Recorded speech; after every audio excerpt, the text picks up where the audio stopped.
بسم اللہ الرحمن الرحیم۔ ہمارے ایک دوست ماسٹر خلیل احمد سیفی زیدہ مجدو نے سوال پوچھا ہے کہ یہ جو عدالتی طلاق ہے اس کے بارے میں شرعی حکم کیا ہے۔ جی ہاں، یہ جو عدالتی طلاق ہے، طلاق کا جو اذن ہے، اختیار ہے، شریعت اسلامیہ میں صرف مرد کو ہے، مرد ہی طلاق دے سکتا ہے۔ ہاں، اس صورت میں یہ ہے کہ جو تنسیخ نسخ کا نکاح کو منسوخ کرنے کا جو حکم ہے وہ قاضی کے ہاتھ میں ہے کہ قاضی اگر مسلمان ہو، عاقل ہو، بالغ ہو تو وہ قاضی جو ہے وہ عورت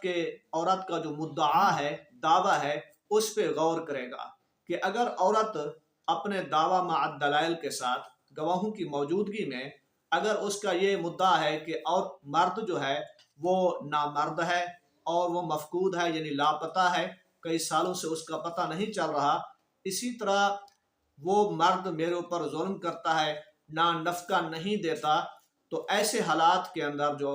قاضی ہے وہ مرد کو یعنی شوہر کو بلائے گا اور اس سے پوچھا جائے گا کہ ہاں تم اس عورت کے حقوق پورے کرو یا اس کو طلاق دے دو۔ اگر وہ ان چیزوں پہ عمل کرتا ہے، راضی ہو جاتا ہے تو فابیہا، ورنہ جو قاضی ہے وہ نسخ کا، نکاح کے منسوخ ہونے کا حکم دے گا، اور قاضی کا یہ نکاح کو منسوخ کرنا یہ طلاق بین میں شمار ہوتا ہے۔ عورت جو ہے عدت میں بیٹھے گی، اگر مرد پھر رضامندی کرنا چاہے تو نئے نکاح اور نئے حق مہر اور گواہوں کے ساتھ دوبارہ نکاح کرے گا، اس عورت کا نکاح ٹوٹ جائے گا۔ باقی رہا اگر عورت نے بغیر دعویٰ تو کیا لیکن دلائل نہ دے سکی، کہ گواہ بھی پیش نہ کر سکی، محض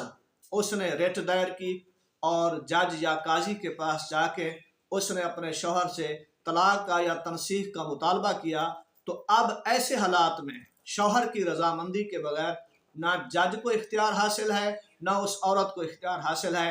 کہ جج جو ہے وہ طلاق دینے کا معزوم اور مختار نہیں ہے، یہ اختیار صرف شوہر کے پاس ہے۔ اللہ تعالی ہمیں دینی احکامات اور دین اسلام کا پیغام پہنچانے کی توفیق دے۔ آمین آمین بجاہ النبی الامین صلی اللہ تعالی علیہ وسلم۔